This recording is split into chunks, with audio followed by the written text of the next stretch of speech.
Deux choses à dire. Deux choses à dire. Déjà, très content de la victoire des Lions indomptables du Cameroun. Mais triste et beaucoup de regrets. Franchement, quand on a vu ce qui s'est passé hier, on ne peut qu'avoir des regrets.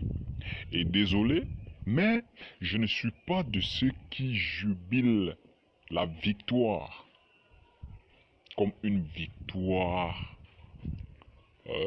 comment dire, comme une victoire qui est au bout de la compétition.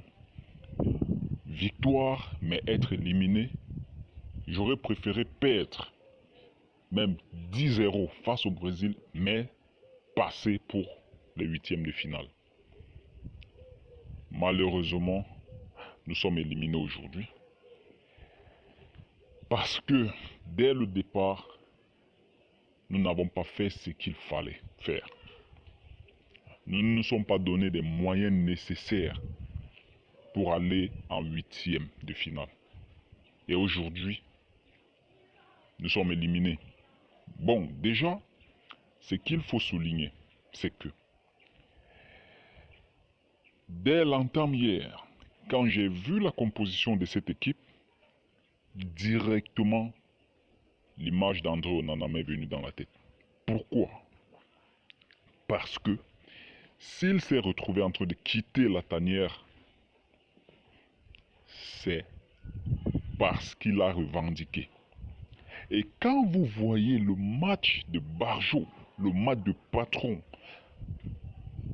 réalisé par Enzo Ebossé et Christopher Wu, on ne peut que comprendre le courroux d'André Onana. Et effectivement, il avait raison, même si la manière n'y était pas, mais au moins, je pense que l'écarter n'était pas la solution. On ne peut que dire gros GG. Gros GG à Davis Passy. Franchement, quel gardien. Quel gardien. Et c'est pas hier qu'on le découvre. Moi, je découvre Davis Passy lors des matchs des éliminatoires pour la CAN. C'est là-bas que je découvre Davis Passy. Très bon gardien. Franchement, il a des arrêts, réflexes impeccables. Donc, mais faut pas avoir la mémoire courte. C'est pas parce que Davis Passy a fait un grand match hier, déjà homme du match, que nous allons dire qu'André Onana ne doit plus revenir. Hier, j'ai suivi certains Camerounais dans la rue dire qu'André Onana, il peut rester, il ne doit même plus revenir. Non, c'est pas comme ça que le football, que le sport de haut niveau fonctionne. On a besoin d'André Onana dans cette équipe. C'est un cadre aujourd'hui, c'est un cadre du vestiaire. C'est un cadre du vestiaire. Et je pense que avec si le Cameroun a André Onana et Davis Passy, l'équipe est beaucoup plus forte comme ça. Beaucoup plus forte. Vous comprenez? Parce que en cas de pépin physique d'André Onana, tu n'as pas peur d'envoyer Davis Passy au charbon. Tu sais qu'il fera le job. Mais si tu n'as que Davis Passy, derrière tu as qui? Tu ne sais pas. On va ramener Fabrice Ondoa. Si on a André Onana, Davis Passy et Fabrice Ondoa, on ne peut qu'être fier d'avoir de tels gardiens en sélection. C'est une fierté. Je me souviens de l'interview de Samuel Eto'o sur Canal+, lorsqu'il disait que Pep Guardiola aux entraînements voulait lui apprendre comment l'avant-centre se déplace. Mais il a demandé à Pep Guardiola que mais t'es malade ou quoi?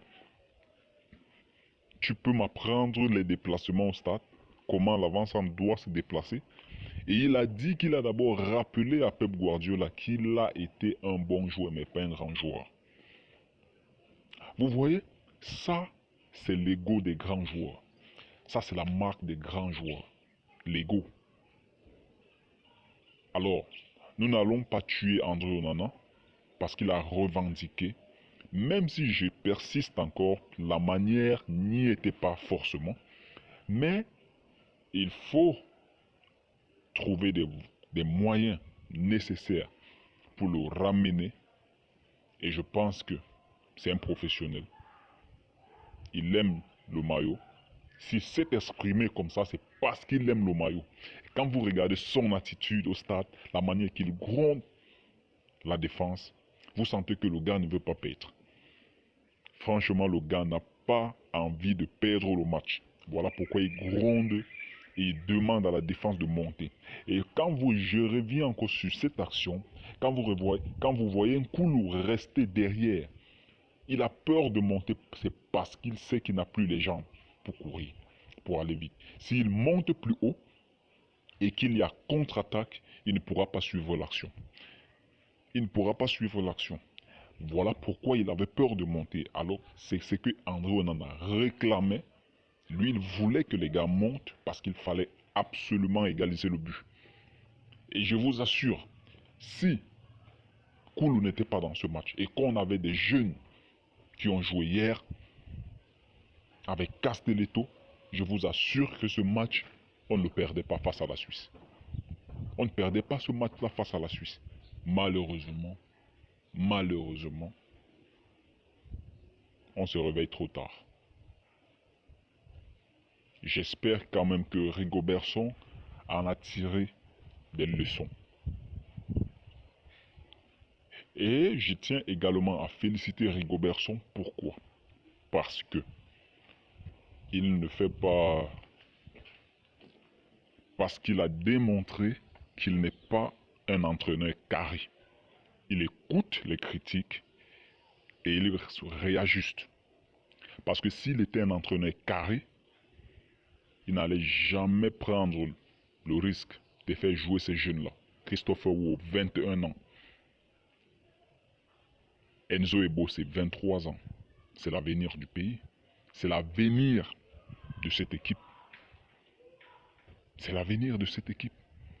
Avec Jean-Charles Castelletto. C'est l'avenir de cette équipe. Donc, félicitations pour la victoire. Très content. Franchement, hier, si cette victoire conduisait à la qualification, j'avais déjà décidé, je n'allais pas travailler, je ne sortirais pas de chez moi, j'allais faire la fête. Malheureusement, il n'y a pas eu la qualification au bout. Bon, c'est dommage. Et on espère que l'équipe va s'améliorer pour préparer la prochaine CAN qui arrive très très vite en 2023 en Côte d'Ivoire. Et que cette coupe ira au pays de Roger Mila. Tous derrière l'équipe. Vive le Cameroun et force à Samuel Eto'o. Force à tout le staff technique.